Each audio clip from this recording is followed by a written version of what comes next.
जय हिंद बेटा। Good afternoon, good morning, good evening. कैसे हैं आप सभी? उम्मीद करता हूँ आप अच्छे होंगे, बढ़िया होंगे और बेसब्री से इंतजार भी कर रहे होंगे। चलो भाई, थोड़ा सा 2-3 मिनट बातचीत करेंगे क्योंकि कल है आपका पेपर, इसलिए है जरूरी। पहले तो ये बताओ कैसे हो आप लोग।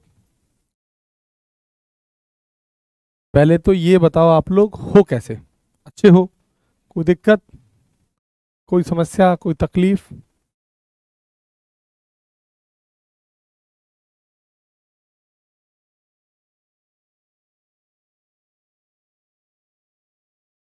तैयारी कैसी है एक बार ये भी बताओ जल्दी से। सब लोगों की तैयारी कैसी है, सब लोगों की?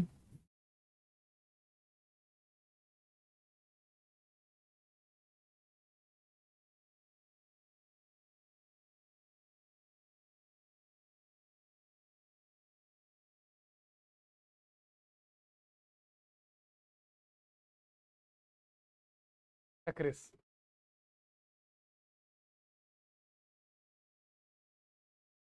मैं बेटा बढ़िया हूँ और आपके लिए थोड़ा क्वेश्चंस बना के आए हूँ बस। मैग्नेटिक आज एक क्लास लेंगे ना, ऑप्टिक्स की क्वेश्चंस की रात को। अच्छा, एक बार ये बताओ आप लोग, मैं जो प्रैक्टिस क्लास करा रहा हूँ आपको डेली, वो सही है? समझ में आ रही है चीज़ें? ये बताओ, बताओ। जो आपको मैं पढ़ा रहा हूँ, क्वेश्चंस लगवा रहा हूँ, वो समझ में आ रहे हैं? क्वेश्चंस अच्छे हैं? क्वेश्चंस तो अच्छे हैं, बस आपसे पूछ रहा हूँ आपको समझ में आ रहे हैं कि नहीं आ रहे? वो सब बेस्ट है, कोई दिक्कत नहीं है उसमें।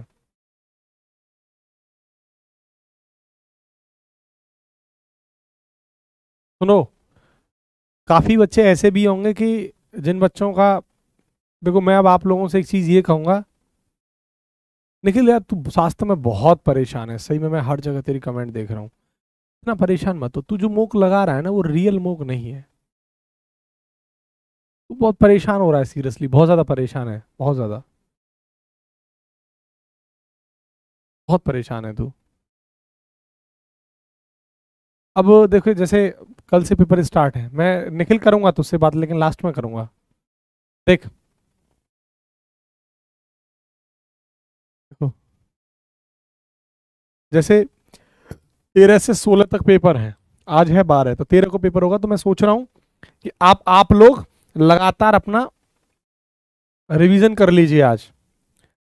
और मैं आपको आज ऑप्टिक्स से क्वेश्चंस लगवाऊंगा, बढ़िया वाले सवाल हैं सारे के सारे क्वेश्चंस। रात को 8 बजे हमारी मेरी आपसे मुलाकात होगी। क्वेश्चंस लगाएंगे हम उस क्लास में, बेहतरीन क्वेश्चंस होंगे, गजब के क्वेश्चंस होंगे बेटा। और देखो टेंशन होती है जब एग्ज़ाम नज़दीक होता है, तो टेंशन होती है, चाहे मैं ही आपकी जगह होता या आप मेरी जगह होते, स्वाभाविक है। सीरियस बात बता रहा हूँ, अगर मैं भी आपकी जगह होता तो मुझे भी होती, और होती थी। जब मैं एग्ज़ाम देने जाता था आपकी तरह, तो मुझे भी परेशानी होती थी, पता नहीं चाहे मैं कितना भी पढ़ लूँ तो मुझे होता अरे कल क्या होगा। हाँ, आप कितना भी अच्छे से प्रिपरेशन हो या ना हो, देखो ध्यान रखना, जिसको प्रिपरेशन अच्छी नहीं होती उसको कभी डर नहीं लगता। मस्त मौला आराम से होगा, देखा जाएगा। लेकिन जिसकी तैयारी अच्छी होती है, जिसने मेहनत की होती है, उसको परेशानी होती है, उसको डर लगता है यार कहीं रिजल्ट खराब ना हो जाए, इतना सारा पढ़े हैं। तो आपको एक चीज बताऊंगा, कल सबका पेपर है मेरे भाई।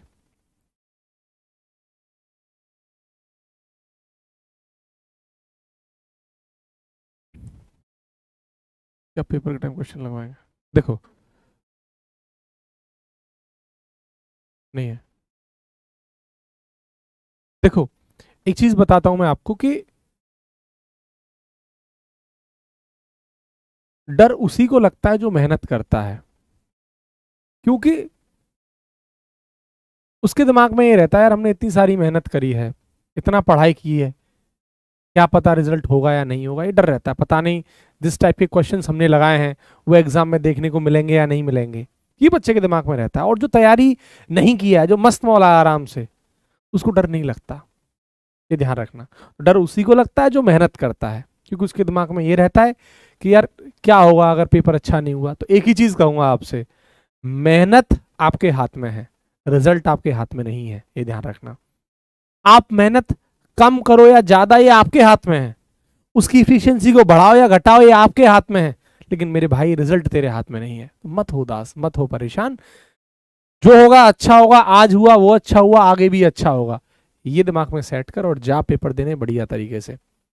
जो तेरे गुरु ने पढ़ा उस पर भरोसा रख, तूने जो मेहनत करी सबसे ज्यादा उस पर भरोसा रख, और बाकी का माँ बाप का तो आशीर्वाद है ही। क्यों परेशान होता है? ये जीवन है, नहीं होगा तो आगे कोशिश करेंगे। ये मेरे लिए कहना बहुत आसान नहीं है। मैं भी आपकी तरह बहुत मेहनत किया हूं, धीरे धीरे ऐसे करके चलते रहे चलते रहे चलते रहे चलते रहे, और हमेशा मेहनत करते रहते हैं। तो बिल्कुल परेशान बेटे होने की जरूरत नहीं, एकदम परेशान होने की जरूरत नहीं। बहुत सारा आशीर्वाद, ढेर सारा आशीर्वाद आप लोगों के लिए। आपने मेहनत की है, हम सब ने मिलकर मेहनत की है।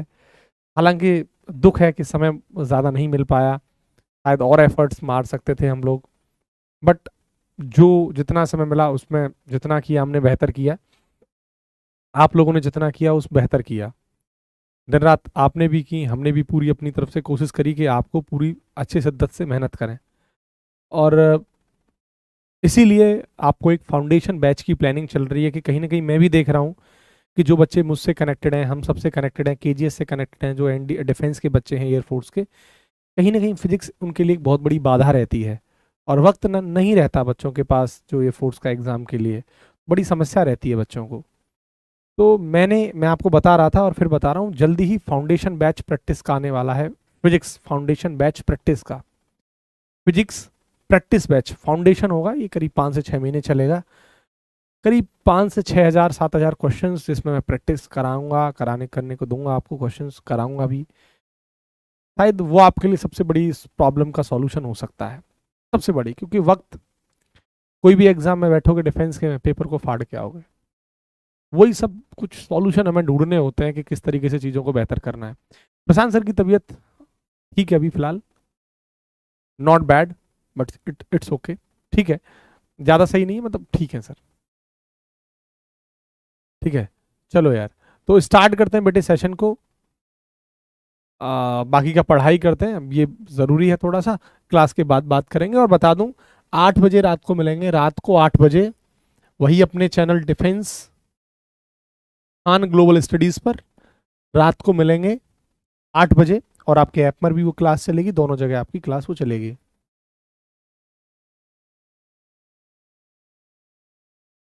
क्या लेके जाना पड़ता है? हाँ, मैं 18 को लाइव आऊंगा, डोंट वरी, परेशान मत हो। आप सब लोगों से देखो, होता क्या ना बेटा, मैं सॉल्यूशन तो इसलिए नहीं करा पाऊंगा, होता क्या है पता है, होता क्या है ना कि मैं इसलिए सॉल्यूशन नहीं करा पाऊंगा क्योंकि पेपर एक्चुअली ऑफिशियल मिलता नहीं है।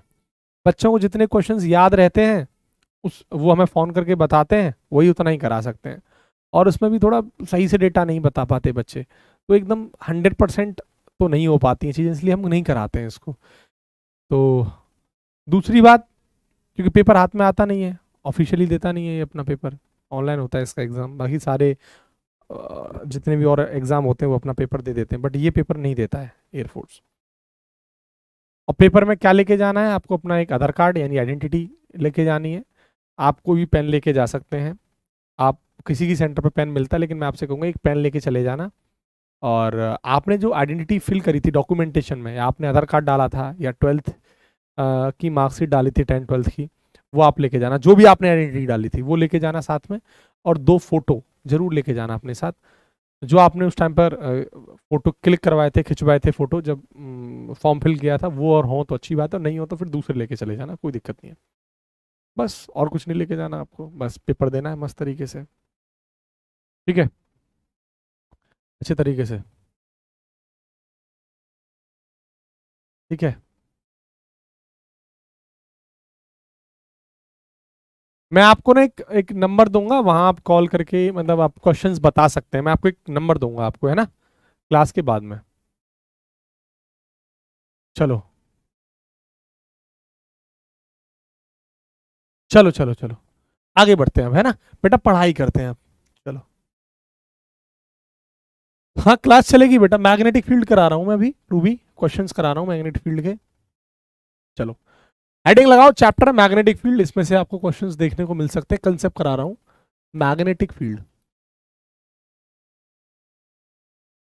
और परेशान मत होना, 2-3 जो चैप्टर बचे हैं, 1-2 चैप्टर लाइक दैट एसी वगैरह, ये सब उतना इंपॉर्टेंस नहीं रखते हैं, बट नेवी के लिए मैं आपको वो कराऊंगा, नेवी वाले सेक्शन के लिए करा दूंगा, बट इनका ज्यादा इंपॉर्टेंस नहीं है। फूड्स में आपको क्वेश्चन भी शायद मुश्किल से ही देखने को मिले, शायद मिल भी सकता है क्वेश्चन, बट मैग्नेटिक फील्ड मैं करा देता हूँ, ज्यादा जरूरी है। चलो ठीक है, चलो तो मैग्नेटिक फील्ड में देखो, वैद्युत क्षेत्र, मैग्नेटिक फील्ड नाम के जो चैप्टर है, सॉरी चुंबकीय क्षेत्र, वैद्युत नहीं, मैग्नेट माने चुंबक, यानी चुंबकीय क्षेत्र, मैग्नेटिक फील्ड चुंबकीय क्षेत्र। देखो मैग्नेटिक फील्ड के अंदर सबसे पहली बात, सबसे पहला केस समझो, सबसे पहले समझो ये रहा मैग्नेट,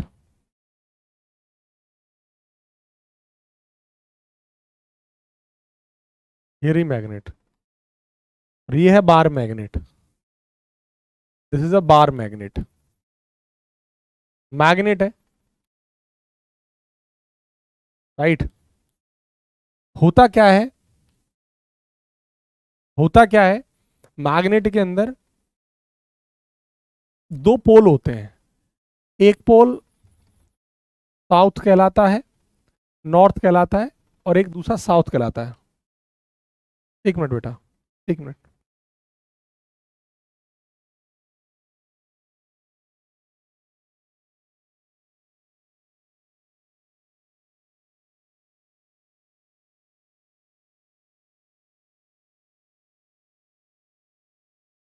मंजित कराऊंगा मैं रात को 8 बजे क्वेश्चंस। चलो देखो, ये नॉर्थ पोल है और ये साउथ, दक्षिण ध्रुव। एस का मतलब बेटा होता है साउथ पोल, दक्षिणी ध्रुव, साउथ माने दक्षिण, तो पोल माने ध्रुव, और एन का मतलब होता है बेटा नॉर्थ पोल। तो मैग्नेट के, चुंबक के दो पोल होते हैं, नॉर्थ और साउथ, उत्तरी और दक्षिणी ध्रुव।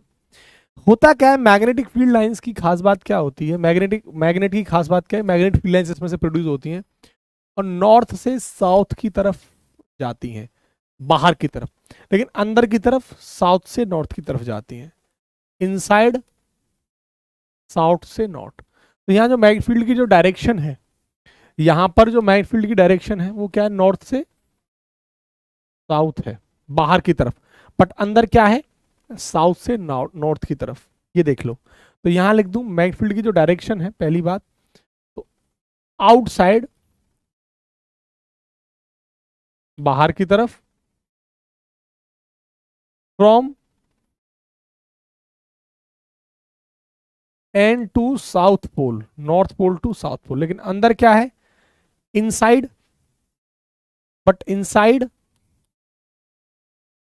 Inside from south pole to N pole. ये पहले इसकी मैग्नेटिक फील्ड यानी चुंबकीय क्षेत्र रेखाओं की दिशा है बेटा।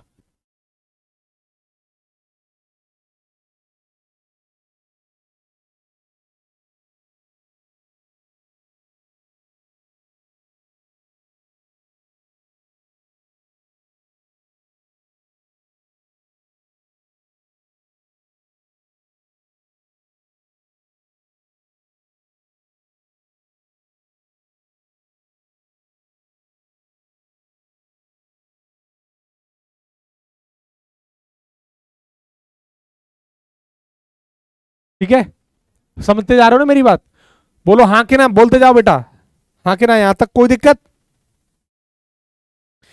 अब देखो आपको यहां से ये पता लग रहा होगा कि मैग्नेटिक फील्ड लाइंस जो होती हैं ये क्लोज लूप बनाती हैं, लेकिन इलेक्ट्रिक फील्ड लाइंस क्या क्लोज लूप बनाती थी, नहीं बनाती थी। क्या बनाती थी, क्या इलेक्ट्रिक फील्ड लाइंस, वैद्युत रेखा इलेक्ट्रिक फील्ड लाइंस क्या क्लोज लूप बनाती थी, बंद परिपथ, लेकिन ये बनाती हैं, आपके सामने देख लो। तो बेटा जो मैग्नेटिक फील्ड लाइंस हैं वो क्या है, क्लोज लूप बनाती हैं। मैग्नेटिक फील्ड लाइंस,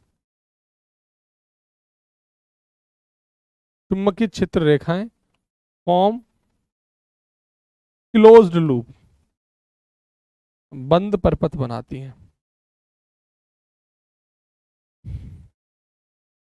क्यों बनाती है, आपके सामने कंडीशन है, क्योंकि बाहर की तरफ डायरेक्शन देख रहे हैं, नॉर्थ से साउथ की तरफ है, और अंदर की तरफ साउथ से नॉर्थ की तरफ है। क्लियर। दूसरी बात, कुछ और रूल्स देख लेते हैं। जैसे आपने पढ़ा होगा कि जो मैग्नेटिक फील्ड लाइंस होती हैं बेटा एक दूसरे को कट नहीं करती हैं, जो कि मैंने इलेक्ट्रिक फील्ड में पढ़ाया था तुम्हें, वही सेम कहानी है। देखो मैग्नेटिक फील्ड लाइंस क्या करती हैं, एक दूसरे को कट नहीं करती हैं। क्यों नहीं करती है, इसका रीजन इलेक्ट्रिक फील्ड में भी दिया था। क्यों नहीं करती है बताओ? क्योंकि अगर कट कर गई तो एक पॉइंट पर मैग्नेटिक फील्ड लाइंस की डायरेक्शन दो हो जाएंगी, एक तो ये और एक ये मान लो मैग्नेटिक फील्ड की B1 और ये B2, जबकि एक पॉइंट पर मैग्नेटिक फील्ड की डायरेक्शन दो नहीं हो सकती, एक ही होनी चाहिए एक पॉइंट पर। तो magnetic field lines do not intersect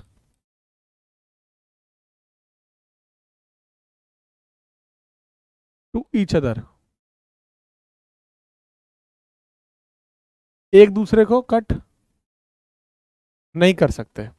reason दिया हूं क्यों नहीं कट कर सकते, क्योंकि एक पॉइंट पर जो डायरेक्शन हो जाएगी मैग्नेटिक फील्ड लाइंस की वो दो हो जाती हैं, इसलिए कट नहीं कर सकते। राइट, कोई दिक्कत? और आपको क्या पढ़ाया हूं, अगर मैं आपसे कहूं कि बेटा मैग्नेटिक फील्ड लाइंस की डायरेक्शन ड्रॉ करनी है तो आप कैसे ड्रॉ करेंगे बताओ? मान लो इस पॉइंट पर बतानी है तो आप इस पॉइंट पर मैग्नेटिक फील्ड लाइन कैसे बताएंगे? आप क्या ड्रॉ कर दो, टेंजेंट। इस पॉइंट पर बतानी है तो क्या ड्रॉ कर दो, टेंजेंट। जिस पॉइंट पर आपको मैग्नेटिक फील्ड लाइन की डायरेक्शन बतानी है यहां पर क्या कर दो, ड्रॉ, टेंजेंट। तो जिस पॉइंट पर आपको मैग्नेटिक फील्ड लाइंस की डायरेक्शन बतानी है, मैग्नेटिक फील्ड डायरेक्शन बतानी है, वहां पर क्या ड्रॉ कर दो, टेंजेंट। देखो ये ऐसे करके, ये बात भी आपको मैं इलेक्ट्रिक फील्ड में सिखाया हूं। बोलो हाँ कि ना? सारे के सारे पॉइंट आपको सिखाया हूं कि नहीं सिखाया?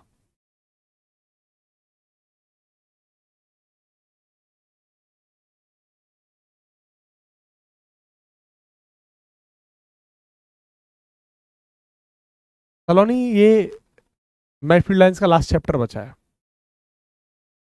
और इससे पहले मैं आपको ऑलमोस्ट प्रैक्टिस करा चुका हूं। यही बचा है जो मुझे कराना है और जो कि 1.5 घंटे का है, मुश्किल से 1.25 घंटे का। शायद मुझे लग रहा है पहली दिन क्लास में आई है, ऐसा लग रहा है कि पहली बार मैं आपका नाम देख रहा हूँ। इससे पहले आपने कभी कमेंट भी नहीं किया। चलो अगला देखते हैं, नेक्स्ट। और शायद आपने, मुझे लग रहा है आपने डेमो सेशन भी नहीं देखा है शायद। चलो नहीं, इंपॉर्टेंट क्या होता है? ये बहम की दुनिया में जो जी रहे हो ना, ये इंपॉर्टेंट, ये इंपॉर्टेंट, यही कारण है ना सिलेक्शन होने का। इंपॉर्टेंट कुछ नहीं होता। क्या होता है इंपॉर्टेंट? टॉपिक छोड़ दें बेटा, टॉपिक छोड़ दें? नहीं छोड़ सकते ना, आप अभी नए नए हैं। मैं एग्जाम सिलेक्शन लेके इसमें बैठा हूं, लेकिन नहीं पढ़ना यार। इंपॉर्टेंट क्या होता है? 5th क्लास का पेपर है क्या? ये नहीं कर लेना वो आ जाएगा।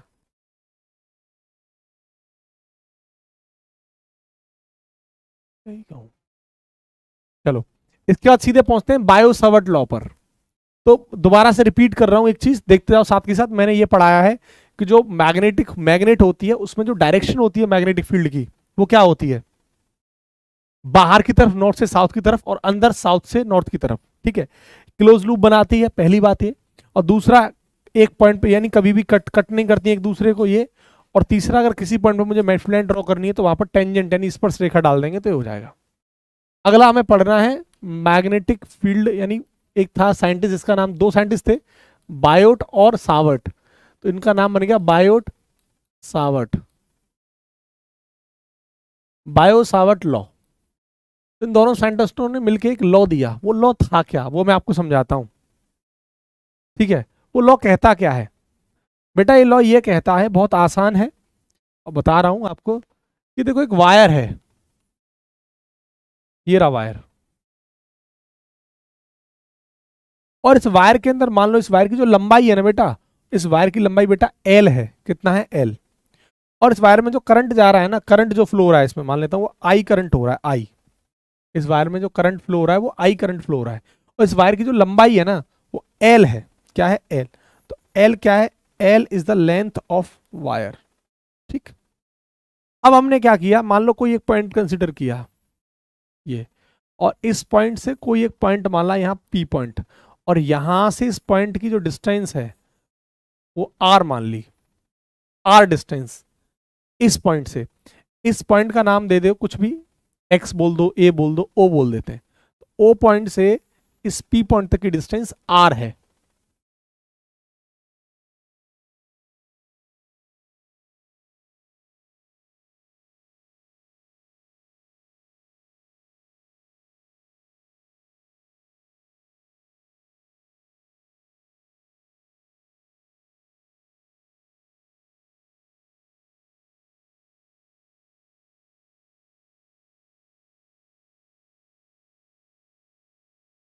इसके बाद मुझे अगर पी पॉइंट पे मैं बोलूं कि बताइए इस वायर की वजह से मैग्नेटिक फील्ड बताना है, तो ये हमें किसने बताया था? बायोट सवर्ट लॉ ने। बायोट सवर्ट दो साइंटिस्ट थे, इन्होंने हमें लॉ दिया।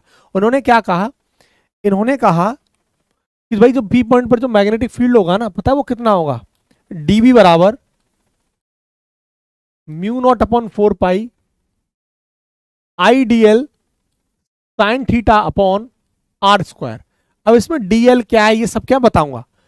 देखो हुआ क्या कि यहां पर इस वायर में उसने क्या करा, एक छोटा सा, देखो पूरे वायर की लंबाई एल मान ली थी हमने, यहां पर एक छोटा सा हिस्सा ले लो बस, ये छोटा सा हिस्सा, ये छोटा सा हिस्सा जिसे हम बोल रहे हैं डीएल। क्या बोल रहे हैं? छोटे से हिस्से को डीएल।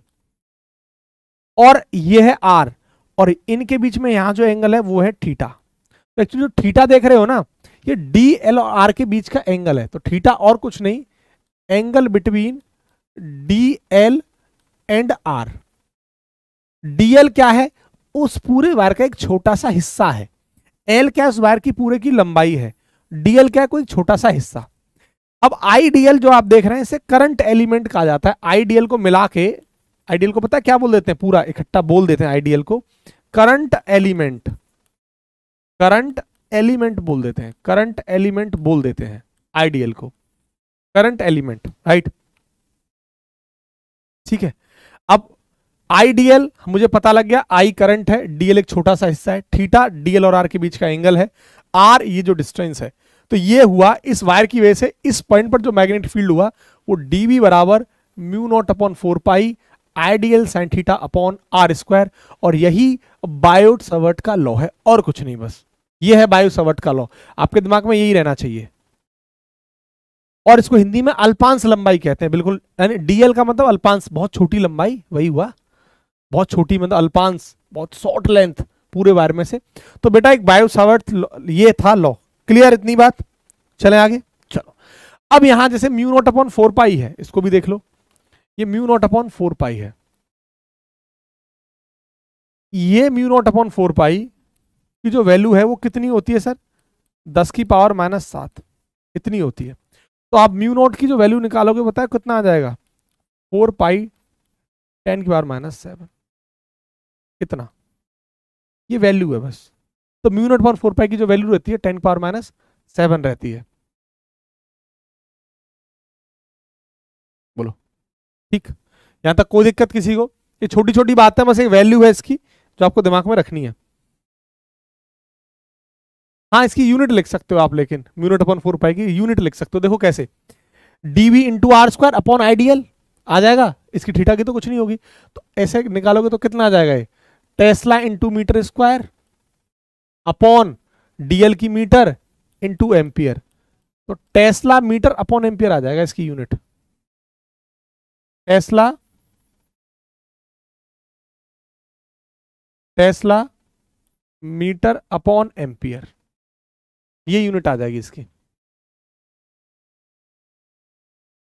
और याद करो टेस्ला और वीवर में आपको, टेस्ला और वीवर में आपको रिलेशन भी बताया हूं पिछली क्लास में, ठीक है? Tesla metre upon ampere. Clear यहां तक? चलो आपको वैसे ही जैसे इलेक्ट्रिक फील्ड में पढ़ाया था, आपको याद होगा एक रिंग थी, जैसे एक रिंग थी, सर्कुलर रिंग, वो ये रही, ये रही सर्कुलर रिंग।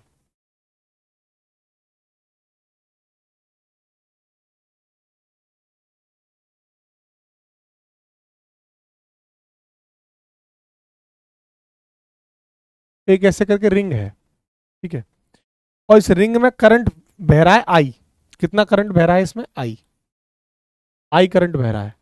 इसका सेंटर मान लो ये रहा होगा, और इस सेंटर से एक्स डिस्टेंस पर एक पॉइंट है P, ये रहा सेंटर, और सेंटर से एक्स डिस्टेंस पर एक पॉइंट है P, ये रहा पॉइंट P, एक्स डिस्टेंस पर ये आपका सेंटर है, और इसकी जो रेडियस है वो है R।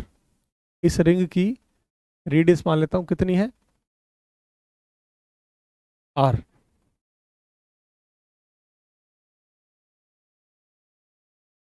ये R रेडियस है,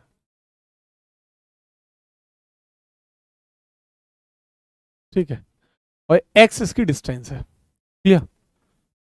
अब अगर मैं आपसे पूछूं कि बताइए इस पॉइंट P पर इस रिंग की वजह से इस एक्स डिस्टेंस मतलब वही इस पॉइंट P पर जो मैग्नेटिक फील्ड होगा, बताइए क्या होगा। सवाल मेरा ये है। तो हुआ क्या, बायोट सेवर्ट जो थे उनका ही ये एप्लीकेशन है। आपको याद होगा जब मैं इलेक्ट्रिक फील्ड आपको पढ़ा रहा था तो वहां भी मैंने सेम केस बताया था। आपको याद होगा मैंने वहां कुछ केसेस भी आपको बताए थे। अगर इस एक्स को 0 पुट कर दूं, जो कि यहां भी एक्सप्लेन करूंगा, बस रिवाइज करा रहा हूं जो पढ़ाया है। यानी अगर मैं एक्स को 0 कर दूं और एक्स को 0 कर दूंगा तो आप देखेंगे यहां जाएंगे सेंटर पर। इस बात का मतलब है कि मान लो एक रिंग आपसे कुछ डिस्टेंस पर है 100 मीटर पर, और उस डिस्टेंस को मैं 0 कर दूं तो मैच फील्ड कहां पर निकल के आ जाएगा, सेंटर पर। आपको ये केस भी मैंने बताया था कि अगर एक्स की वैल्यू को इनफाइनाइट कर दूं तो ये रिंग आपको कैसी दिखाई देगी, पॉइंट साइज जैसी दिखाई देगी, अगर आपको याद हो तो। ये भी मैंने आपको बताया था। बोलो भाई, याद है आपको ये चीजें? बोलो। उम्मीद करता हूं आपको याद होंगी क्योंकि ये मैं पढ़ाया हूं बेटा। बताओ क्लियर है?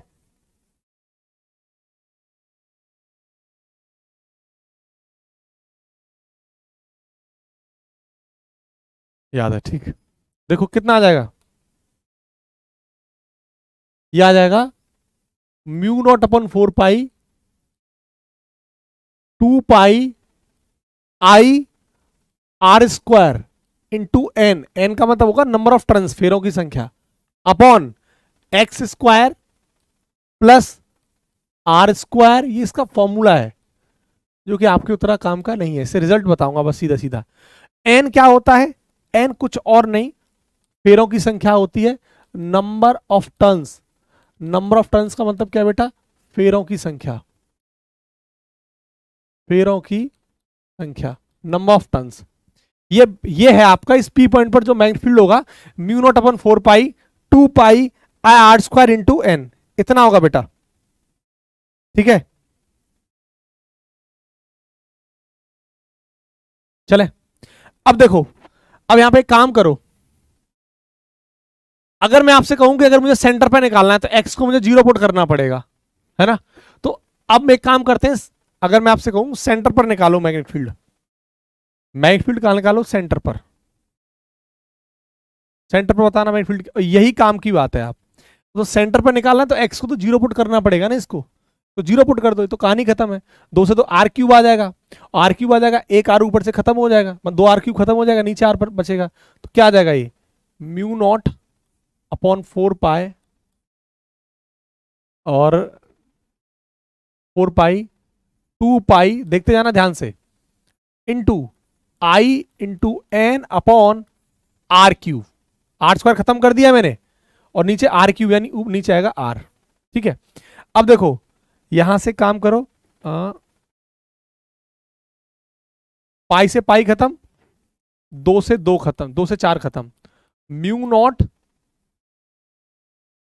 N I upon 2 R. देख लो सेंटर पर जो मैग्नेटिक फील्ड होगा वो इतना होगा, ये सेंटर पर है, और यही आपके दिमाग में रखना है। तो किसी रिंग की वजह से उसके सेंटर पर जो मैग्नेटिक फील्ड रहता है, mu naught I upon I N two N upon 2 R.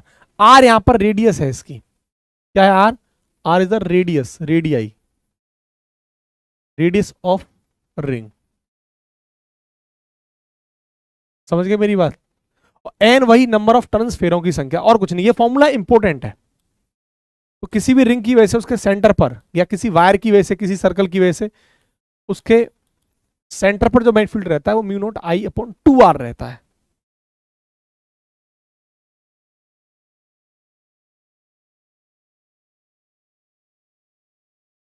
बताओ, ये बहुत इंपॉर्टेंट फॉर्मूला है, 2 mu naught I N upon 2 R. बताओ क्लियर?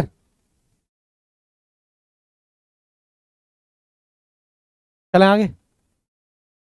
हाँ, यहां से चाहो तो कर सकते हो। देखो अगर आप देखेंगे तो ये तो भाई यहां से आप देखना चाहो तो देख सकते हो जो आप बोल रहे हो। ये आर क्या है? आर रेडियस है, तो ये तो आप कोई मतलब नहीं है इसका। ठीक। अब एक काम कराता हूं, कई बार जीरो मैग्नेटिक फील्ड के सवाल पूछे गए हैं आपके एग्जाम में। ये कंसेप्ट देखो, यहां पर जीरो मैग्नेटिक फील्ड का कंसेप्ट देखो क्या है। जीरो मैग्नेटिक फील्ड, जीरो चुंबकीय क्षेत्र, जीरो मैग्नेटिक फील्ड का कंसेप्ट क्या है देखो। जैसे मान के चलो आपके पास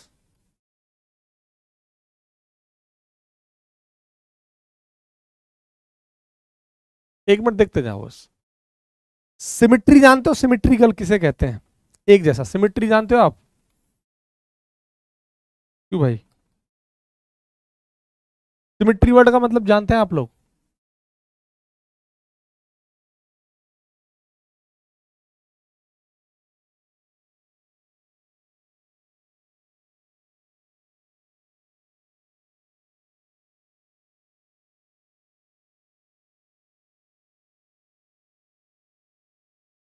देख लो।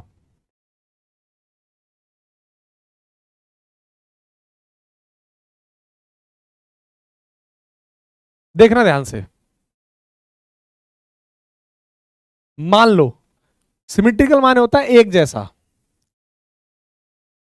मैंने इसको करंट दिया आई, आई करंट इधर भी जाएगा, इधर भी जाएगा, ये ऊपर जाके इधर भी जाएगा, और ये ऐसे करके आई निकल गया। अब इसके सेंटर पर, यहां सबके सेंटर पर मुझे मैग्नेटिक फील्ड बताओ कितना होगा। इसके सेंटर पर भी, सबके सेंटर पर सेम कहानी है। इसके सेंटर पर भी सेम कहानी। यहां से हमने सर्किट को करंट दिया आई, इसको आई ऐसे गया, आई आई आई, बाहर आई निकल गया। सेंटर पर मैग्नेटिक फील्ड क्या होगा? ये है कहानी। ठीक है, ये इसको करंट दे दिया हमने आई, आई बाहर निकल गया, आई और आई। देखो ये जो कहानी है, आप जितना करंट दे रहे हैं उतना बाहर निकल जा रहा है। ऐसी सिचुएशन में उसके सेंटर पर जो मैग्नेटिक फील्ड होगा वो हमेशा जीरो होगा। ये जितनी भी कहानी आपके सामने, मैंने कोई भी फिगर आप बना लो, जितना आप करंट देखो आप दे रहे हैं और निकल रहा है, हर जगह आपके देखिए इनसाइड आउटसाइड, इनसाइड आउटसाइड, जितना करंट दे रहे हो उतना निकल रहा है। ये किसी कंडीशन है बेटा, यानी इसके सेंटर पर जो मैग्नेटिक फील्ड आएगा वो हमेशा क्या होगा? जीरो होगा इन सिचुएशन में। उम्मीद कर रहा हूं आप समझ पाए होंगे। ठीक है, यही है और कुछ नहीं। जितना आप करंट दे रहे हो उतना आपका जा रहा है। ठीक है,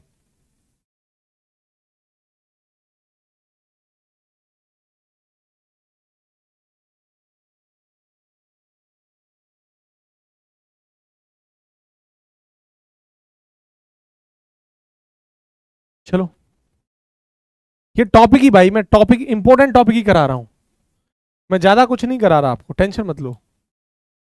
मैं भी इंपॉर्टेंट ही करा रहा हूं, परेशान मत हो। इसके बाद आओ सोलिनॉइड, ये अपने आप में इंपोर्टेंस रखता है। सोलिनॉइड, परनालिका इसको हिंदी में कहते हैं, परनालिका, परनालिका, सोलिनॉइड, परनालिका। अब देखो सोलिनॉइड है, परनालिका। सोलिनॉइड होती क्या है?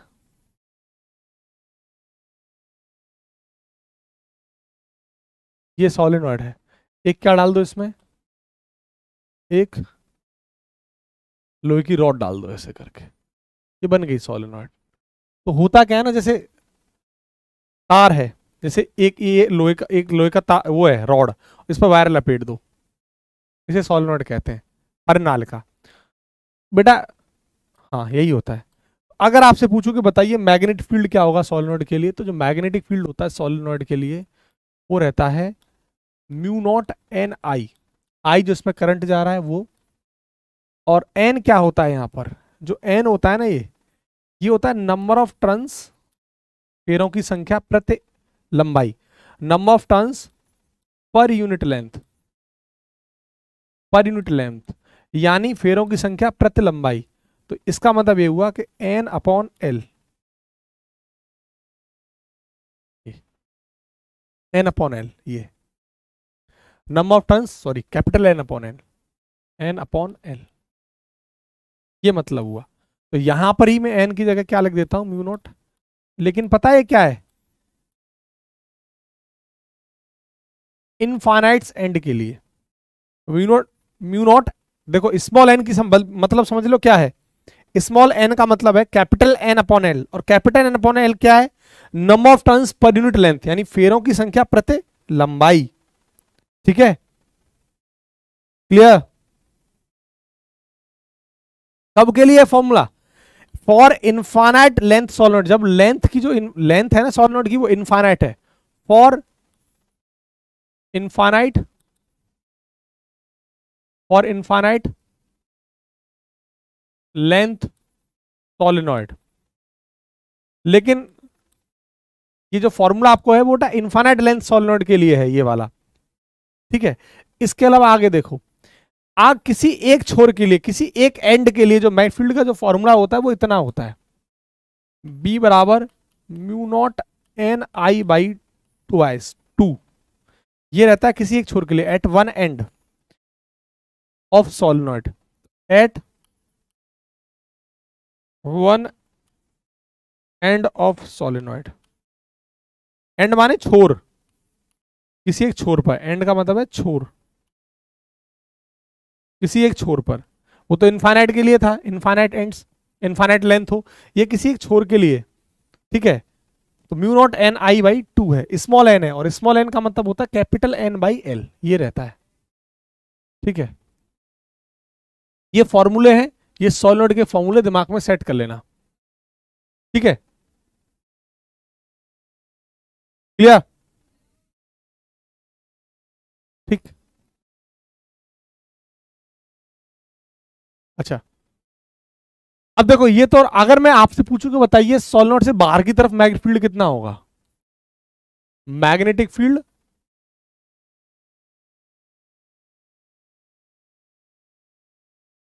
Outside the solenoid zero, magnetic field zero कहां होगा, magnetic field from out the solenoid, बाहर की तरफ, सॉलिनॉइड के बाहर की तरफ, ऊपर या नीचे, बाहर की तरफ, from outside, from magnetic field zero होगा आउटसाइड, बाहर की तरफ सॉलिनॉइड से, आउटसाइड फ्रॉम सॉलिनॉइड, सॉलिनॉइड से बाहर की तरफ, ये इंपॉर्टेंट बात है। तो सॉलिनॉइड से बाहर की तरफ जो मैग्नेटिक फील्ड होगा वो आपका जीरो होगा बेटा। ठीक है,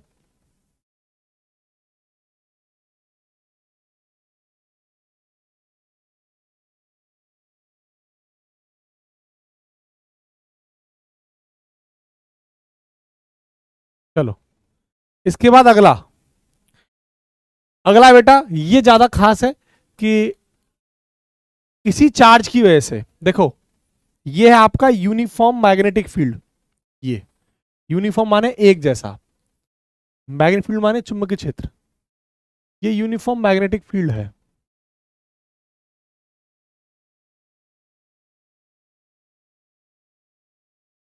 ठीक है, ये मैग्नेटिक फील्ड।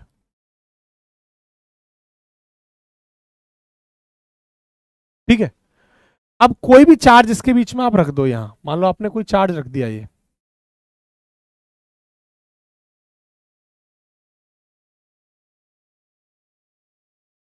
कोई चार्ज रख दिया Q, आप इस चार्ज पर जो फोर्स लगेगा मैग्नेटिक फील्ड की वजह से, जो फोर्स लगेगा, और फोर्स को बोलेंगे मैग्नेटिक फोर्स, चुंबकीय बल, वो कितना होगा, और उसके बारे में सारी कंडीशन जानना बहुत जरूरी है।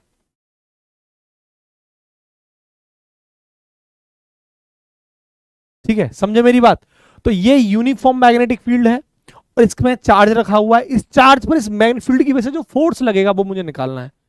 वो लगेगा बेटा F बराबर B Q B sine theta,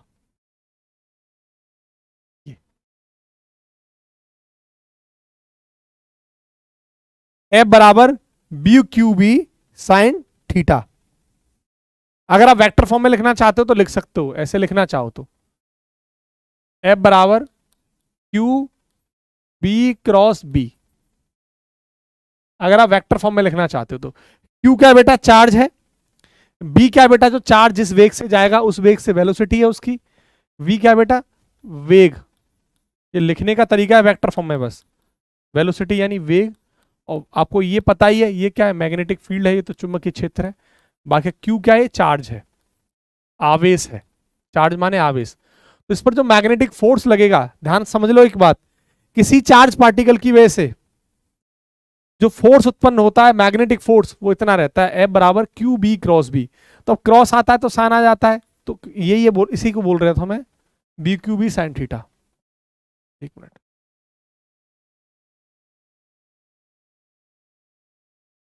B Q B sine theta, cross की वजह से साइन थीटा आ जाता है, ये रहता है बेटा। अब इसी को यहां पर बहुत सारी कंडीशन हम समझने वाले हैं। बता दूं आपको, किसी चार्ज की वजह से है फोर्स जो लगने वाला है, बी क्यू बी, किसी चार्ज की वजह से,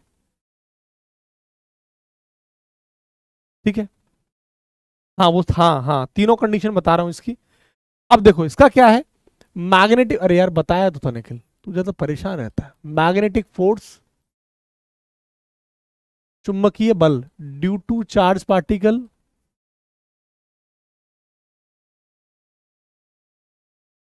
इन यूनिफॉर्म मैग्नेटिक फील्ड। कहने का मतलब है कि किसी एक समान चुंबकीय क्षेत्र में आपने कोई चार्ज रख दिया, उस पर जो फोर्स लगेगा वो B Q B sine theta लगेगा। अब इस पर देखो, इसी कंडीशन को देख लो, यानी मुझे पता लगा, रिजल्ट आया मेरा F बराबर B Q B sine theta. Theta आपको पता लग गया किन किन के बीच का एंगल है, V और V के बीच का एंगल है। इससे पहले आप देखो कैसे निकालते हैं, इसकी डायरेक्शन निकालने का तरीका क्या है, by left hand rule. By direction कैसे निकालेंगे इसकी, कि कहां किधर वेलोसिटी होगी, किधर मैग्नेटिक फील्ड होगा, किधर मैग्नेटिक फोर्स लगेगा, ठीक है। तो लेफ्ट हैंड रूल से, ठीक है, लेफ्ट हैंड रूल से आप इसकी डायरेक्शन को बताओगे, ठीक है, लेफ्ट हैंड रूल से। देखो कैसे बताओगे, ये देखो, ए बी बी, ये थंब फोर्स के बारे में बताता है,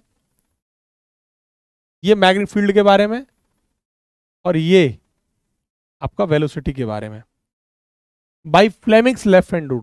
फ्लेमिंग लेफ्ट हैंड रूल, ध्यान रखना, मैग्नेटिक फोर्स की जो डायरेक्शन आप बताओगे, फ्लेमिंग लेफ्ट हैंड रूल की वजह से बताओगे, फ्लेमिंग लेफ्ट हैंड रूल की वजह से।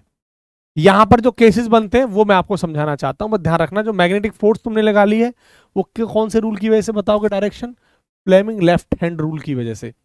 यहां जो केसेस बनते हैं वो देख लो एक बार, वो केसेस क्या है। एफ बराबर B Q B sine theta. यहां देखो कंडीशन क्या है, मैंने कहा कि इफ थीटा को जीरो पुट कर दिया तो साइन जीरो की वैल्यू क्या होगी, जीरो। फोर्स की वैल्यू क्या बन जाएगी, जीरो। देखते जाना, मैंने कहा थीटा 80 है, 180, 180 का मतलब क्या है, साइन 180 की वैल्यू जीरो तो फोर्स भी जीरो। लेकिन बात पता है क्या है, बात ये है कि थीटा है किस किस के बीच का, मैग्नेटिक फील्ड और वेलोसिटी के बीच का एंगल है, ध्यान रखना। भाई थीटा है क्या, angle between B and B, इन दोनों के बीच का एंगल है। अब देखो, जैसे मैंने कहा मैग्नेटिक फील्ड की लाइन की डायरेक्शन ये है, देखते जाना, ये, और चार्ज रखा था ये रखा क्यू चार्ज। अगर थीटा जीरो है, अगर थीटा जीरो है तो इस बात का मतलब है फोर्स जीरो है, ठीक है। अगर थीटा 180 है, इस बात का मतलब ही जीरो है। लेकिन जब थीटा 180 होगा, इसका मतलब है कि जो बी और बी है, यानी बी मतलब ये मैग्नेटिक फील्ड, और जो बी है उसकी डायरेक्शन जो है इस मैग्नेटिक फील्ड से अपोजिट होगी, इधर की तरफ होगी, इधर। कब कब की कंडीशन है, जब थीटा आपका 180 होगा, मतलब डायरेक्शन जो होगी वो एंटी पैरेलल होगी। कैसी होगी, एंटी पैरेलल, एंटी पैरेलल, ठीक है। अगर दूसरा इसी का एक फिगर, अगर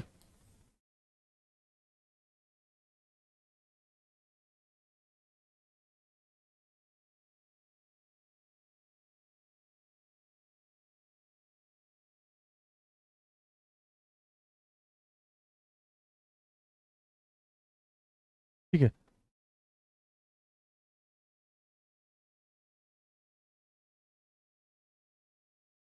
ये रखा चार्ज यहां क्यू, ये मैग्नेटिक फील्ड की डायरेक्शन है। अगर थीटा जीरो हुआ, इसका मतलब समझ रहे हो क्या है, कि जिस डायरेक्शन में फील्ड है उसी डायरेक्शन में इसकी वेलोसिटी है v।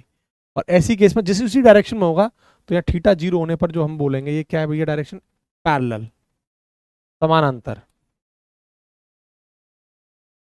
पैरेलल माने समानांतर, एंटी पैरेलल माने प्रति समानांतर, प्रति समांतर। ठीक है, तो ये डायरेक्शन का केस देख लो, दोनों अगर क्लियर है तो बात बताओ, फिर आगे बढ़ा जाए। बताओ, यहां तक क्लियर? अगर ये डायरेक्शन का खेल क्लियर है तो बताओ।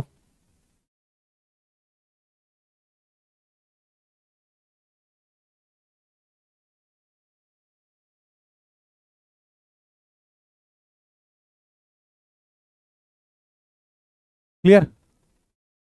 हाँ, देखो इसलिए मैं ऐसा कह सकता हूं ना, आप देखो जब थीटा को जीरो पुट करोगे तो फोर्स जीरो हो जाएगा ना, और फोर्स जीरो होने का मतलब समझेगे ना, पार्टिकल जो जा रहा है, जो चार्ज जा रहा है, उसकी स्ट्रेट लाइन होगी, चाहे वो एंटी पैरेलल जाए आपके मैग्नेटिक फील्ड के, चाहे मैग्नेटिक फील्ड के पैरेलल जाए, है तो स्ट्रेट लाइन ही। तो फोर्स जीरो होने का मतलब होता है कि जो डायरेक्शन है पार्टिकल की दिशा, तो डायरेक्शन ऑफ पार्टिकल, कण की दिशा, direction of particle is in straight line.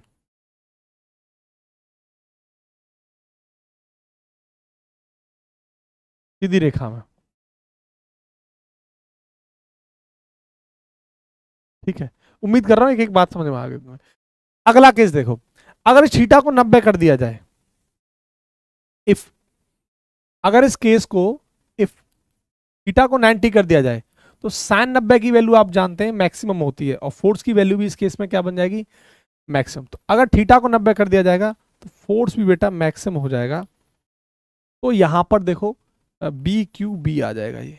तो यही वो केस है जब थीटा 90 रखने का मतलब पता है, सोचो दिमाग लगाओ, क्या होगा थीटा 90 का मतलब? थीटा 90 का मतलब होगा कि जो मैग्नेटिक फील्ड है और जो वेलोसिटी है वो एक दूसरे के परपेंडिकुलर होंगे। समझ रहे हो मेरी बात? मैग्नेटिक फील्ड और जो वेलोसिटी है वो एक दूसरे के परपेंडिकुलर होंगे। भाई एंगल है किस किस के बीच का? बी और बी के बीच का। तो ऐसे ही केस में, इसी केस में जो पार्टिकल का जो पाथ होगा वो सर्कुलर होगा। कैसा होगा? सर्कुलर।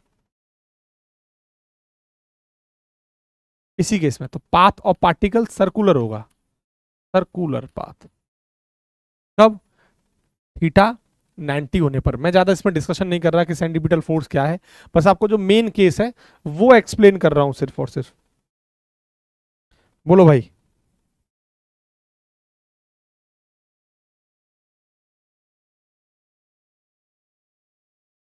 पाथ कैसा होगा? सर्कुलर। बताओ, कोई दिक्कत? बताता हूं, इसमें थोड़ी चर्चा करूंगा, रुक जाओ। क्लियर? चले, इस पर थोड़ी सी मैं चर्चाएं कर रहा हूं अब। यहां तक कोई दिक्कत है? क्योंकि काम की बात आएगी, रेडियस ऑफ पाथ पूछेंगे, सर्कुलर पाथ कितना है वो जरूरी है। देखो, हम जानते हैं सर्कुलर पाथ बनेगा, ये सेंटर है, और सर्कल कब बनता है? क्योंकि कहीं ना कहीं एक फोर्स लगता है जो कि सेंटर की तरफ लगता है, उसी को बोलते हैं सेंट्रीपिटल फोर्स बोला जाता है। क्या बोलते हैं उसको? F C. और यहां पर देखो ये वेलोसिटी की डायरेक्शन, आप देखो इनके बीच का एंगल 90 डिग्री। इसका मतलब आप देख सकते हैं जो फोर्स आ रहा है, जो एफ सी लग रहा है, वो सेंट्रीपिटल फोर्स की वजह से पाथ सर्कल घूमता है। बोलो हाँ के ना? ठीक है, तो अब ऐसे केस में देखो, अगर मैं आपसे कहूं कि जो सेंट्रीपिटल फोर्स है, जो फोर्स लग रहा है वो बी क्यू बी होगा, लेकिन ये सेंट्रीपिटल फोर्स मैट फील्ड के बराबर होगा यहाँ, तो ये क्या है? M B square upon R, और ये है बी क्यू बी। यहां से देखो मुझे साफ साफ समझ में आता है कि बी से बी की कहानी खत्म, तो आर बराबर क्या आएगा? B Q upon M B. यानी इसका मतलब ये हुआ कि ये आपका आर है, तो इस सर्कुलर पाथ की जो रेडियस होगी वो B Q upon M B होगी। इस पर सवाल बनाऊंगा, देखो ध्यान से भी। आर क्या है? रेडियस ऑफ वृत्तीय पथ, रेडियस ऑफ वृत्तीय पथ, वृत्तीय पथ की त्रिज्या। रेडियस ऑफ सर्कुलर पाथ का मतलब है कि उस सर्कुलर पाथ की त्रिज्या है, रेडियस है। ठीक है। अरे भाई शायरी का टाइम नहीं है यार, सुनाऊंगा चल बाद में। तू कह रहा है तो ले, मुझे याद, भूल रहा हूँ, चल मैं देख के कोशिश करता हूँ, कोई मेरे दिमाग में है। तू नहीं मानेगा। एक एसएससी वेब सीरीज आई है, उसमें एक बड़ी अच्छी लाइन है मेरे दोस्त, ये वक्त यारी का नहीं तैयारी का है।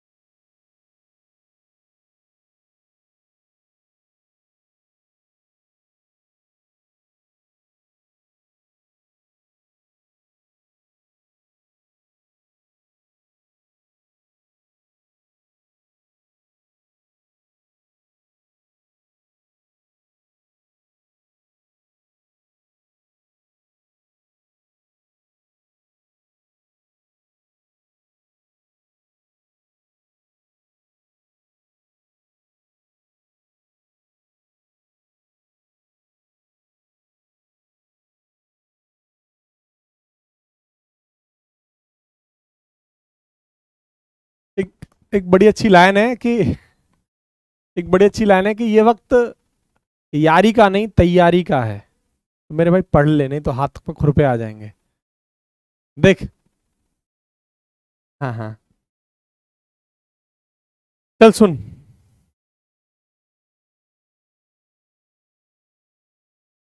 लो खरीद लो, बोलो लो खरीद लो, अब इसमें कीमती कुछ भी नहीं है। लो खरीद लो, अब इसमें कीमती कुछ भी नहीं है। दोबारा बोल रहा हूं कि लो खरीद लो, अब इसमें कीमती कुछ भी नहीं है। जिसमें रखा था गुलाब वो किताबें बेच आया हूं।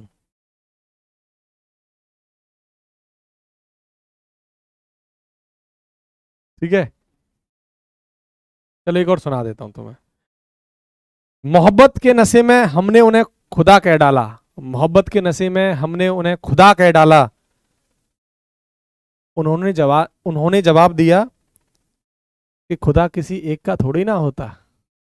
मोहब्बत में हमने उन्हें खुदा कह डाला, उन्होंने जवाब दिया कि खुदा किसी एक का थोड़ी ना होता।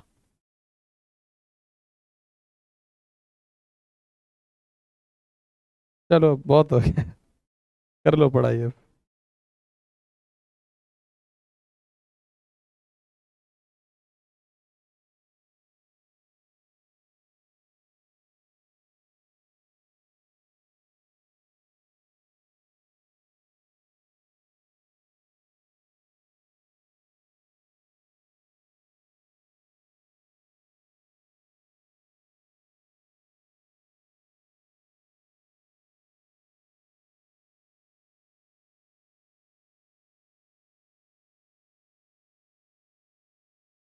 चलो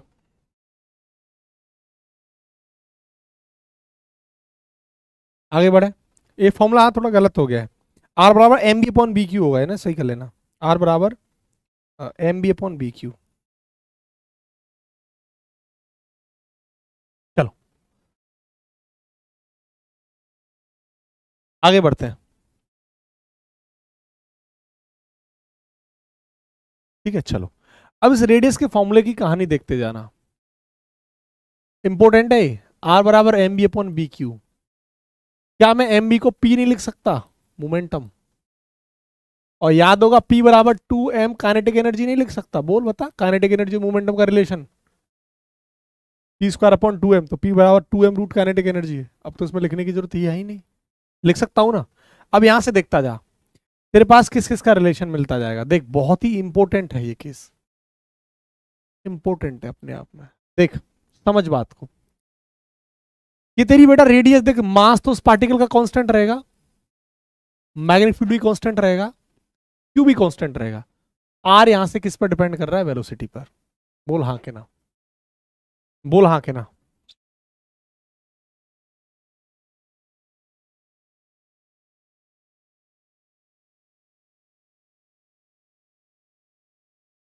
समझे मेरी बात? तो आर आप देख रहे हो ना, मास तो जो चार्ज है उसका मास तो फिक्स रहेगा, उसका मास थोड़ी ना बदलेगा, ठीक है। सेम कहानी बी भी, मैग्नेटिक फील्ड भी फिक्स है, चार्ज भी फिक्स है जिसमें रखा गया है, जो चार्ज भी फिक्स है। तो आर बताओ इसमें किस पर डिपेंड करेगा? इस पर। किस पर? मोमेंटम यानी संवेग पर। यहां देखो बी भी फिक्स है, क्यू भी फिक्स है, एम भी फिक्स है उस चार्ज का मास, और आर भी फिक्स है। यहां पर देखो आर किस पर डिपेंड करेगा? काइनेटिक एनर्जी पर। मतलब एक बहुत बड़ी इंपॉर्टेंट बात ये निकल के आई मेरे भाई, कि जो आर है ना, वो वेलोसिटी के, मोमेंटम के और रूट में काइनेटिक एनर्जी के डायरेक्टली प्रोपोर्शनल है। और इस बात का मतलब क्या निकला मेरे भाई? इस बात का मतलब निकला कि अगर आर बढ़ाओगे तो ये भी बढ़ जाएगा, ये भी बढ़ जाएगा, और ये भी बढ़ जाएगा। मतलब सिंपल सा है, और कुछ नहीं। समझ गया मेरी बात कि नहीं? उम्मीद कर रहा हूं ये एक इंपॉर्टेंट कंडीशन है आपके लिए, जो बहुत जरूरी थी रेडियस ऑफ सर्कुलर पाथ के लिए। ये ध्यान रखना, ये वाला केस ये इंपॉर्टेंट है, ठीक है। बताओ भाई।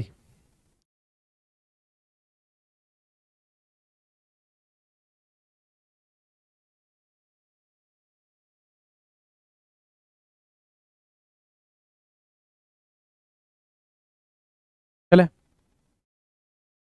आपको टाइम पीरियड का फॉर्मूला तो पता होगा, 2 पाई अपॉन ओमेगा। हाँ, अगर मैं यहाँ पर टाइम पीरियड के केस के साथ एक फॉर्मूला बना दूं, देख वो कौन सा? टाइम पीरियड का फॉर्मूला क्या होता है बता? ओमेगा बराबर 2 पाई/टी, याद होगा ये तो, इतनी बार कर चुके हैं। और टी बराबर 2 पाई अपॉन ओमेगा हो जाएगा।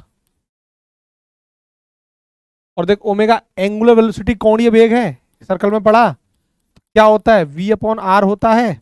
देखना ध्यान से, आर रेडियस अभी हमने पढ़ा, mb/bq, देखता जा। एक काम करते हैं, आर को ऊपर लेके जाते हैं और बी को नीचे ले आते हैं। आर की जगह क्या कर दूं? mb/bq, तो b इंटू ये bq, देखता जा। तो ये आ जाएगा 2, b से b खत्म, देख। तो ये आ गया 2 पाई m/bq।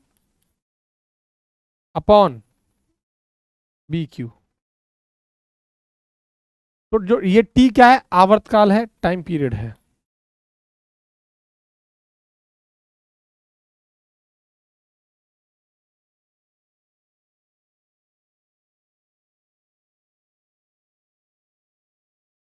टाइम पीरियड है 2 पाई m/bq, ये रहता है टाइम पीरियड।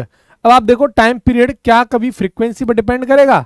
जबकि टाइम पीरियड और फ्रीक्वेंसी का आपस में रिलेशन क्या होता है? इनवर्सली प्रोपोर्शनल का रहता है। क्यों भाई?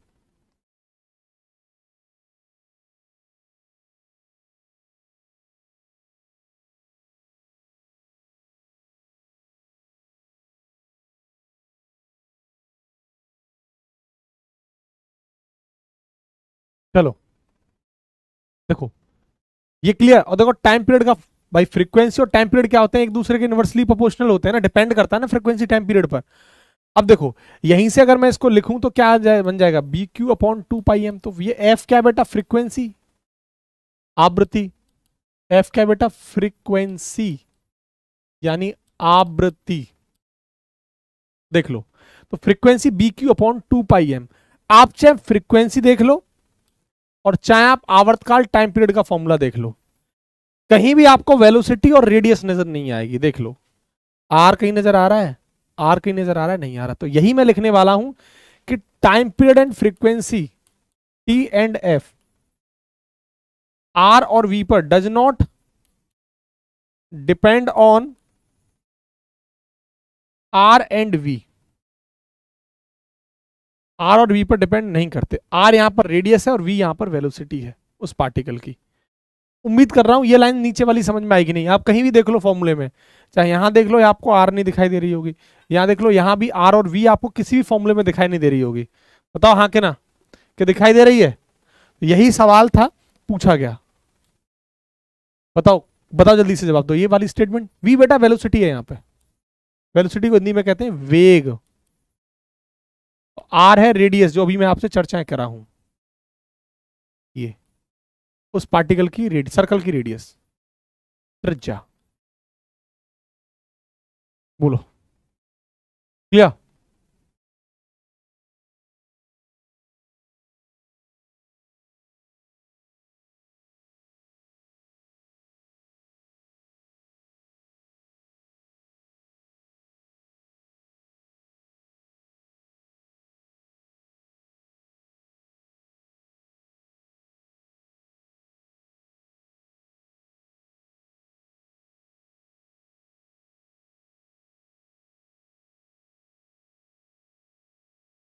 चलो भाई बताओ।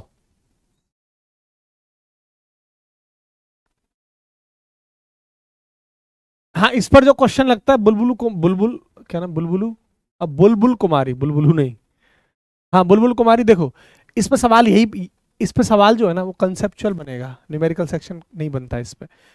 जितने ऊपर वाले केस में जो बताया हूँ, ये सब 1 2 3 4 सवाल बन गए, 2 केसेस ये बन गए, ये सारे के सारे कंसेप्चुअल क्वेश्चंस हैं, 4 ऊपर और 2 नीचे, ये वाले केस पे। इसलिए मैं आपको जब से, इसीलिए पूरा मैंने एक्सप्लेन किया इस चीज को एकदम कंप्लीटली। देखो पहली बात, जब चार्ज पार्टिकल को मैं रिपीट कर रहा हूँ क्योंकि खास टॉपिक है अपने आप में ये इस चैप्टर का, जब किसी चार्ज पार्टिकल को यूनिफॉर्म मैग्नेटिक फील्ड के अंदर रखा जाता है, आवेश को एक समान चुंबकीय क्षेत्र में रखा जाता है, तो उसका जो फोर्स होता है F बराबर B Q B sine theta होता है। साइन थीटा वो डायरेक्शन की वजह से लेते हैं, क्रॉस की वजह से लेते हैं, आपको पता है। यहाँ पर क्योंकि फोर्स एक वेक्टर है और वेक्टर है तो सर डायरेक्शन होगा, मैं बिल्कुल सही बात है। फिर डायरेक्शन आप किससे बताते हैं, फ्लेमिंग के लेफ्ट हैंड रूल से। ये वाला जो है लेफ्ट रूल, ये हो गया लेफ्ट हाथ, ये हो गया एफ सी, एफ ये थंब बताता है, ये मैन फील्ड बताता है, और ये बी बताता है। ये हमने चर्चाएं करी। खास बात ये थी कि किस रूल के द्वारा हम डायरेक्शन निकालते हैं। उसके बाद हमने चर्चाएं करी कि थीटा को हम 90 रख सकते हैं, 0 रख सकते हैं, 180 रख सकते हैं, ठीक है। ठीक है, तो वहां मैंने फिर सारी सारी कंडीशन बताई। थीटा को 0 रखोगे, 180 रखोगे तो डायरेक्शन 180 के इसमें एंटी पैरेलल हो जाएगा, प्रति समानांतर। थीटा 0 रखोगे तो पैरेलल हो जाएगा, ये मैंने चर्चाएं कर दी हैं आपसे। 90 रखोगे तो इस केस में पार्टिकल जैसे ऐसे घुमाओ, 90 तो होता है ऐसे केस में, रस्सा जब आप घुमाते हैं कुछ भी पकड़ के, तो वही है। उसी केस में जो रेडियस होती है, बस यहीं से सारे के सारे केसेस बन गए। बताओ भाई।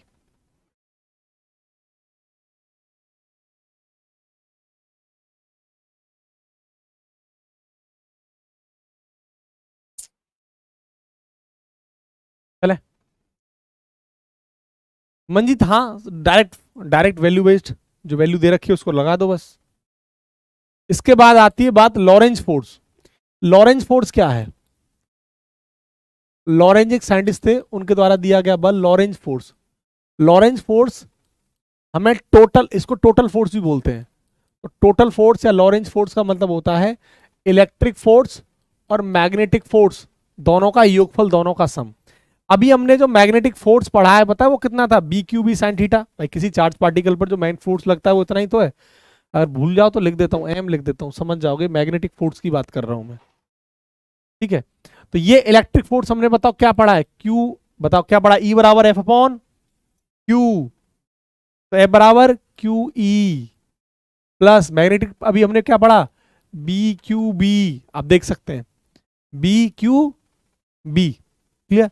और वेक्टर फॉर्म में लिखेंगे तो क्यू बी क्रॉस बी लिख दोगे, वेक्टर फॉर्म में लिखोगे तो क्यू बी क्रॉस बी, ये वेक्टर है, ये वेक्टर है, ये वेक्टर है। कॉमन लेना चाहते हो तो क्यू को कॉमन ले लो, E vector plus B, B cross B vector cross B vector.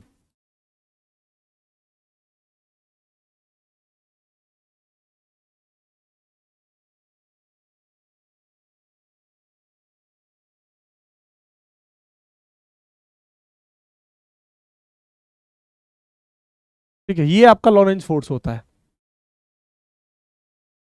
और कुछ नहीं होता, ठीक है।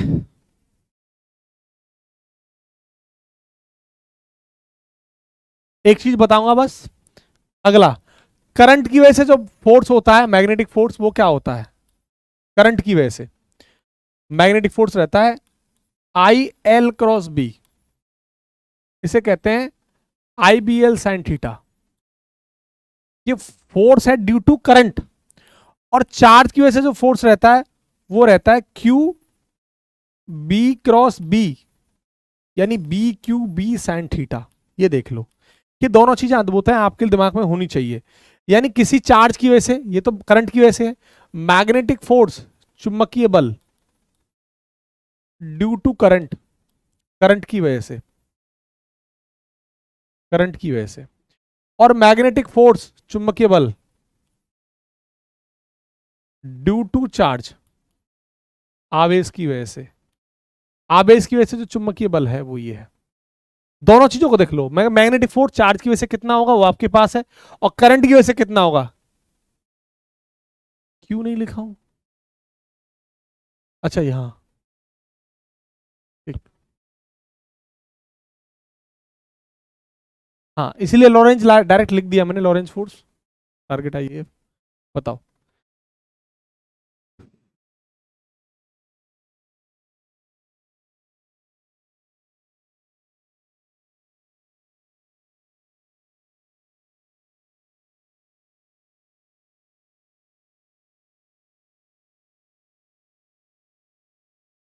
बताओ भाई।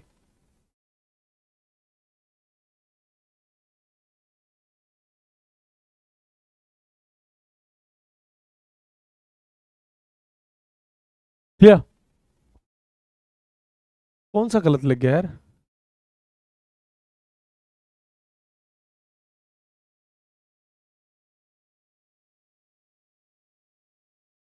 एक मिनट में देख लेता हूँ। अच्छा यार एक मिनट रुको, गलत लिख गया क्या? क्या क्यों कॉमन लेना है ना, तो सही तो लिखा था पहले। कॉमन तो लिया था, सही था पहले। अब ठीक है ना? हाँ क्यू कॉमन ले ला, अंदर क्या बचा, E plus V B B, अब ठीक है। तो इसका मतलब पहले सही था, ये बुलबुली, क्या नाम है इसका, बुलबुली कुमारी ने गलत बता दिया। चलो भाई, मैग्नेटिक फोर्स में आप इतना ही पढ़िए बस, आप और कुछ मत पढ़िए। चलो चलो, इतना ही पढ़ना है आपको बस। अब करना क्या है सुन लो। मैं आपको प्रैक्टिस कराऊंगा रात को 8 बजे। तो ऑप्टिक्स के बेहतरीन बेहतरीन क्वेश्चंस लगवाने वाला हूं, ऑप्टिक्स के, लाइट के, मतलब गजब क्वेश्चंस मिलेंगे यार, गजब बेहतरीन। बस वो क्लास अटेंड करनी है, ठीक है, उस क्लास को ढंग से करना है आपको। और मैं 18 तारीख को आपको ऐप में लाइव आऊंगा, 18 तारीख को। अभी से मैं शेड्यूल कर देता हूं, क्योंकि एक मिनट बेटा, 13 से 16 तक पेपर है ना, तो 17 को लाइव, 16 को ही लाइव आ जाऊंगा मैं। नहीं पढ़ना, कॉम्पोनेंट ऑफ अर्थ मत पढ़िए, उपेंद्र मत पढ़। रुको एक मिनट, मैं कब आऊंगा लाइव, आपसे मिलूंगा।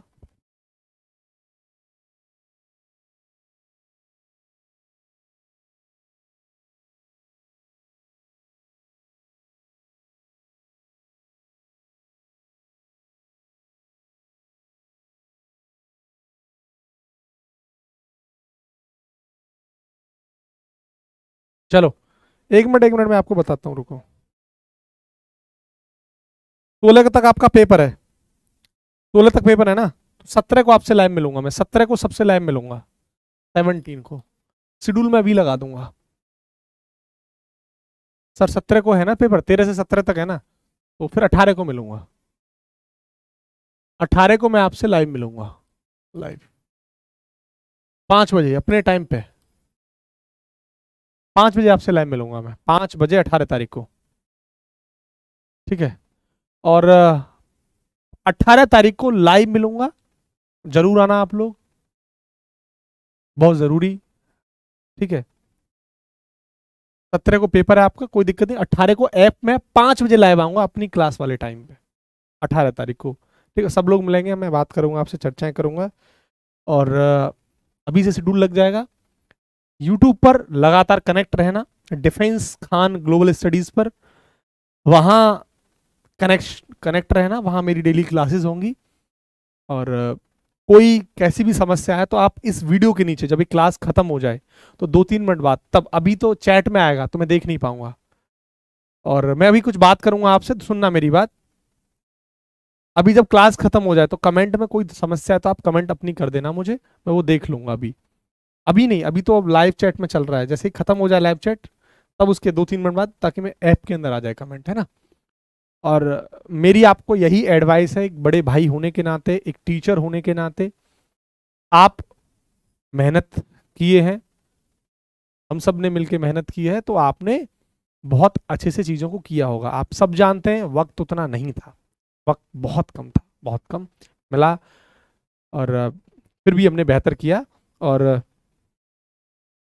क्योंकि हमेशा इंसान को यही रहता है कि और टाइम मिलता तो और ज़्यादा बेहतर कर पाते, ये लगा रहता है। आपको भी ऐसे ही लग रहा होगा कि शायद 1 महीना और एक्स्ट्रा मिल जाता तो हम और बेहतर करते।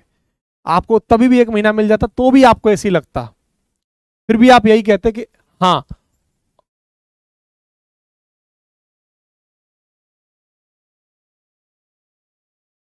समझ रहे हो मेरी बात?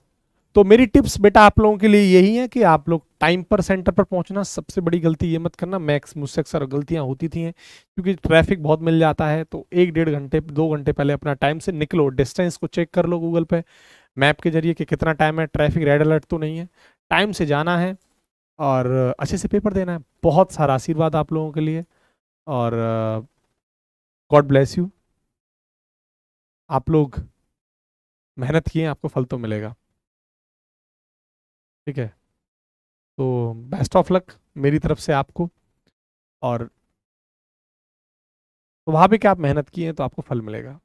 और मेरे भाई, मेहनत तुम्हारे हाथ में, रिजल्ट तुम्हारे हाथ में नहीं है, तो कुछ मत सोचो उसके बारे में। तुमने मेहनत की है वो तुम्हारे हाथ में, और स्वाभाविक है रिजल्ट अच्छा ही होगा अगर आपने मेहनत अच्छी की होगी तो, इनडायरेक्टली और डायरेक्टली भी, ठीक है? हाँ निखिल, हाँ, is not bad, is good marks, ठीक है?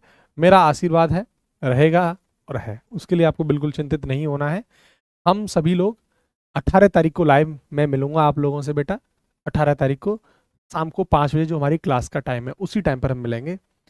और ठीक है, प्रशांत सर ओके हैं, बढ़िया है, थोड़ी तबीयत सर की ठीक नहीं थी, वो इसी वजह से आज आए नहीं है। अ, अच्छा अच्छा, आपको एक मोबाइल, आप एक काम करना, मुझे इंस्टाग्राम पर आप मैसेज कर सकते हैं। एक काम करना, इंस्टाग्राम पर आप मुझे मैसेज कर देना, जो क्वेश्चंस आप भेजोगे ना वो वहां भेज देना आप मुझे, आप लोग इंस्टाग्राम पर क्वेश्चंस जो आप एयरफोर्स के क्वेश्चन हैं वो भेज देना, आप ध्यान से भूल मत जाना, वो क्वेश्चन आप डाल देना। वो राहुल मैं बताऊंगा तभी बाद में, ठीक है? ये ज्यादा बेहतर होगा, ताकि आपको जो याद होंगे आप मुझे टाइप करके भेज दोगे, शायद फोन पर आप भूल जाएं। आप मुझे इंस्टा पर भेज दोगे ना क्वेश्चंस, तो मैं वो देख लूंगा, वो ज्यादा बेहतर है, ठीक है? चलो,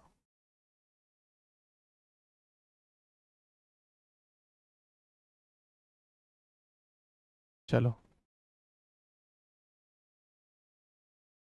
हाँ वो बंद हो गया, बंद हो गया वो दिलखुश। चलो चलो, दिलखुश को पता है, ये बता देगा तुमको भी, इंस्टा आईडी इसको जानकारी है। देखो बाकी का सुनो, मैं बताता हूँ वो जरूरी क्या था, वो ये वाला जरूरी था कि आप मुझे क्वेश्चंस भेजना मत भूलना, क्योंकि ताकि जो अगले दिन पेपर होगा ना बच्चों का, वो उन्हें थोड़ा रियायत मिल जाएगी, हम पेपर एनालिसिस करके उनकी हेल्प कर सकते हैं, उनको डिस्कस कर सकते हैं। चलो,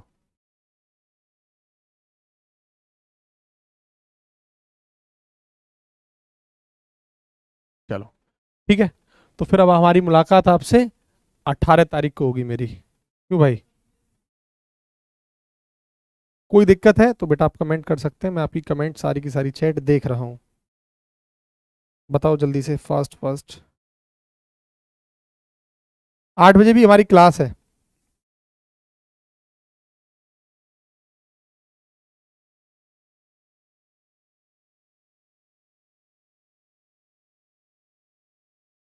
चलो,